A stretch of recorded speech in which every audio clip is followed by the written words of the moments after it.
ಒಳಗೂ ಬರ್ತದೆ, ರಾಮಾಯಣದಾಗೂ ಬರ್ತದೆ. ಮಹಾಭಾರತದೊಳಗೆ ಭೀಮ ಕುಸ್ತಿ ಆಡ್ತಿದ್ದ ಉದಾಹರಣೆ ನೀವು ನೋಡಿದ್ದೀರಿ. ಆ ಪರಂಪರೆ ನಮ್ಮ ದೇಶದೊಳಗಿತ್ತು. ಆದರೆ ಈಗ ಏನಾಗ್ಯದ, ಈ ಹೊಸ ಯುಗದಲ್ಲಿ ಈ ಮೊಬೈಲ್ ಯುಗ, ಹುಡುಗರಿಗೆ ಕುಸ್ತಿ ಸಲುವಾಗಿ, ವ್ಯಾಯಾಮ ಸಲುವಾಗಿ ಅವ್ರಿಗೇನು ಅಟ್ರಾಕ್ಷನ್ ಇಲ್ಲ. ಅದಕ್ಕೆ ರೋಗಗಳು ಹೆಚ್ಚಾಗ್ತಾ ಇದ್ದಾವೆ, ಕ್ಯಾನ್ಸರ್ ರೋಗ ಹೆಚ್ಚಾಗ್ತಾ ಇದೆ, ಹಾರ್ಟ್ ಅಟ್ಯಾಕ್ಗಳು ಪೇಷಂಟ್ಗಳು ಹೆಚ್ಚಾಗ್ತಾ ಇದ್ದಾವೆ, ನೋಡ್ತಾ ಇದ್ದೇವೆ. ಅದಕ್ಕಿದು ಹಳ್ಳಿ ಇದ್ರೂ ಇದು ಕ್ರೀಡೆ ಹೊತ್ತು ಜೀವ ತಿಳಿಬೇಕಾಗಿದೆ. ಅದಕ್ಕೆ ನಮ್ಮ ಊರಲ್ಲಿ ಮೊದಲು ಇಲ್ಲಿ ಕುಸ್ತಿ ಆಡಿಸ್ತಿದ್ದರು ನಮ್ಮ ತಂದೆಯವರು. 63ಕ್ಕಿಂತ ಮುಂಚೆ ದೊಡ್ಡ ದೊಡ್ಡ ಕುಸ್ತಿ ಎಲ್ಲರೂ ಆಡಿಸ್ತಾ ಇದ್ದರು. ಆ ಪರಂಪರೆ ಬೆಳಿಬೇಕಾಗಿದೆ. ಅದಕ್ಕೆ ಹುಡುಗರಿಗೆ, ಹೊಸ ಹುಡುಗರಿಗೆ, ಯುವಕರಿಗೆ ಇದು ಒಂದು ಅಟ್ರಾಕ್ಷನ್ ಅಂತ ನಾವು ಮಾಡ್ತಾ ಇದ್ದೀವಿ.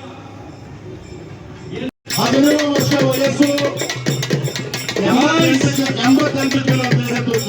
ಮೊದಲ ಜೀವಾಂಶ